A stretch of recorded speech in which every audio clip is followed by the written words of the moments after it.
You should not be hard sparring. You should only be light sparring. It doesn't matter if you're a beginner, amateur fighter, pro fighter, you should not be hard sparring. Hard sparring is bad for your health, you can't develop your skills, and it's just overall not productive. Is your idiot mind getting f***ed by stupid right now? Hard sparring is absolutely necessary, especially in the early stages of your career. Hard sparring actually simulates a real fight. If you only train while taking love taps, you'll get cracked like an egg under the pressure of a real fight. Yeah, but your brain will be boiled like an egg if you're getting cracked every single training session. I can tell you're the type of man to eat pussy. Well, actually, I do munch. I find it empowering and masculine. If you have even slightly more testosterone than Caitlyn Jenner, you will do hard sparring. That's what do.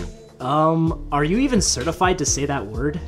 Kind of. My permit's pending as we currently speak. But what about all the damage that you'll take from hard sparring all the time? Bones heal, blood regenerates. When I hard spar, I purposely offer my head to them for a roundhouse kick to build my equilibrium endurance. And if I don't get knocked out, which I usually do, I smile right at them and send fear down their soul. Yeah, that's Tito Ortiz's mindset, and he can't even remember his kid's name. Well, Tito still has enough brain cells to become a mayor of Huntington Beach. Yeah, well, look how well that turned out. But light sparring is also the best way to practice and perfect your techniques. In hard sparring, you're too worried about getting knocked the f*** out to actually try other techniques. That would be a good point if it wasn't so stupid. In a hard spar, you must fear your enemy's power, and this fear increases your defense by 10 skill points, making you take less damage as the fight goes on. It's probably the stupidest thing I've ever heard come out of your mouth. Well, I've seen a lot dumber things go in your mouth. That would be a good point, but here's the thing. When you're hard sparring, all it takes is one shot, and then you have permanent brain damage. Maybe for a soy boy nerd like you, but a real man doesn't gotta get permanent brain damage from one strike. Yeah, with your little chicken chin, you get knocked out by a gust of air.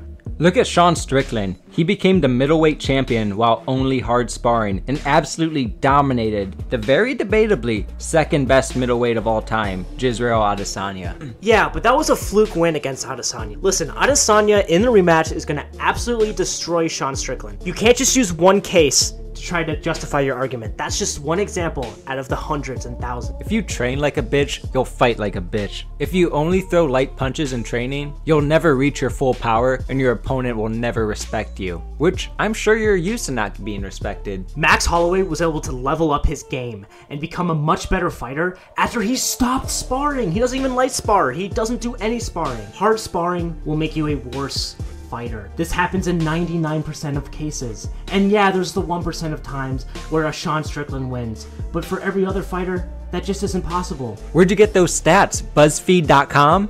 You can light spar all day long, all night too, but that won't give you the stamina needed to go 5 rounds with someone like Sean Strickland. If you like this video, please make sure to like and subscribe, and comment down below whether you think light sparring or hard sparring is better. And if you hated this video, please don't say anything mean in the comments. You guys have really been getting to me lately.